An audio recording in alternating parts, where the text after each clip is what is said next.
আসসালামু আলাইকুম রহমতুল্লাহ। শুভ সকাল। আমি হাবিবুর রহমান আবার আপনাদের সাথে যুক্ত হয়ে গেলাম। আশা করি আপনারা ভালো আছেন। আলহামদুলিল্লাহ আমিও ভালো আছি।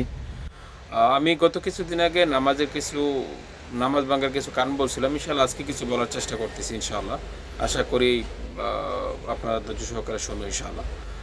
গত কিছুদিন আগে 10 নম্বর পর্যন্ত বলছিলাম, আজকে আরও কিছু বলার চেষ্টা করতেছি।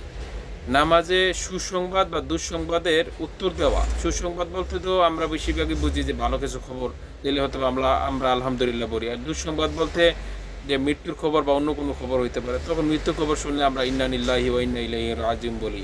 তো না, এটাও বলা যাবে না।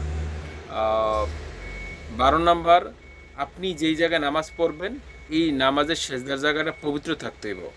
এবং 13 নম্বর, আপনি যে পশ্চিম দিকে তো আমরা পিরা নামাজ পড়ি, আপনার শরীর যেন, যে আপনার যে বডিটা আছে, এই বডি যেন আপনার এই দুই দিক যেন না হয়। আপনি যদি বিশেষ কোনো প্রয়োজনে যদি আপনার মানে লড়ার প্রয়োজন হয়, তাহলে আপনি মাথাটা একটু করলেন, কিন্তু এর চেয়ে বেশি না।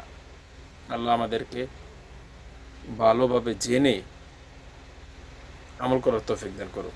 আসসালামু আলাইকুম রহমতুল্লাহি ওয়া বারাকাতুহু।